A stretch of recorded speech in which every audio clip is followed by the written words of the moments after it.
મહેસાણા જિલ્લાનો વીઆઈપી વિસ્તાર રાધનપુર રોડ અને હાલ અનેક પ્રશ્નોના કારણે સ્થાનિક લોકો ત્રાહિમામ પોકારી ઉઠ્યા છે। મહેસાણાની બાજુમાં આવેલ પાંચોટ ગ્રામ પંચાયતના ઓજી વિસ્તારમાં આવેલી સોસાયટીઓમાં વરસાદી પાણી ભરાઈ રહેવાથી રોગચાળો તથા રોજિંદા જનજીવનમાં ભારે મુસીબતનો સામનો કરવો પડતો હોય છે। અહીંયા આવેલી 14 જેટલી સોસાયટીના રહીશો ત્રાહિમામ પોકારી ઉઠ્યા છે। સ્થાનિક તંત્રથી લઈને કલેક્ટર કચેરી સુધી અનેકવાર રજૂઆત કરવા છતાં પણ તંત્ર આંખ આડા કાન કરતી જોવા મળી રહી છે। સ્થાનિકોએ રજૂઆત કરવા છતાં પણ જો આગામી સમયમાં પ્રશ્નનું નિરાકરણ નહીં આવે તો ઉગ્ર આંદોલનની ચીમકી પણ ઉચ્ચારવામાં આવી છે। જોકે હાલ તો સ્થાનિક સોસાયટીના રહીશોએ રોડ રસ્તા બ્લોક કરેલા જોવા મળી રહ્યા છે। આજે અમારી સહજ એમ્પાયરમાં આવેલી 14 સોસાયટીઓના વરસાદી પાણીના નિકાલના પ્રશ્ને અગાઉ બી અમે 13/9/24ના રોજ આવેદનપત્ર આપેલ। એના અનુસંધાને હજુ સુધી કોઈ કાર્યવાહી કે અમને કોઈ અમારી મુશ્કેલીનું નિવારણ મળેલ નથી। એના માટે ફરીથી અમે આવેદનપત્ર આપવા આવ્યા છીએ।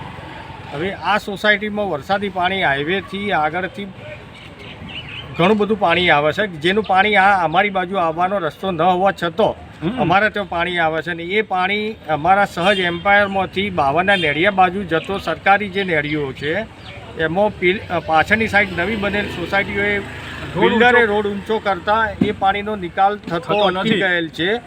તેથી જો આ નેડિયો એ રોડ પાછળનો સિવાયવાળો રોડ જો નીચો કરવામાં આવે તો અમારો વરસાદી પાણીનો પ્રશ્ન હલ થઈ શકે એમ। કેટલી સોસાયટીને અસર થાય છે? 14 સોસાયટી એમ્પાયરમાં। અને ટોટલ કેટલા અંદાજે કેટલા? 500 2000 માણસ 500 ઉપર કરશે। અને પાણી 2 મહિના સુધી ખાલી થતું નથી। સ્થાનિક પંચાયતમાં 2022 થી અમે પ્રયત્નો ચાલુ હોય। અત્યાર સુધીની બધી અમારી જોડે એની બી કોપીઓ છે જે અરજીઓ આપેલ સર્વે સાહિત્ય અમારી જોડે છે। પંચાયતને બી રજૂઆત કરેલ છે, પણ એમના જોડેથી બી અમને કોઈ આનો નિકાલની વ્યવસ્થા આજ દિન સુધી થયેલ નથી।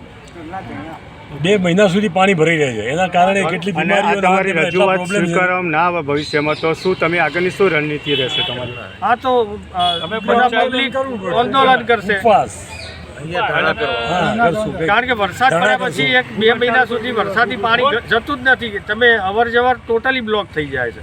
આરોગ્યને લગતી આરોગ્ય ખરી, સ્કૂલો, હોસ્પિટાલિટી બધું દરેકમાં પ્રોબ્લેમ આવે એવું છે। સ્ત્રીઓ તો એવું નથી કે ખાલી એક જ પ્રશ્ન સ્કૂલની ગાડીઓ છોકરાને લેવા નથી આવી શકતી, પછી કેવું? ભાવિન ભાવસાર સાથે bureau report, today Gujarati news.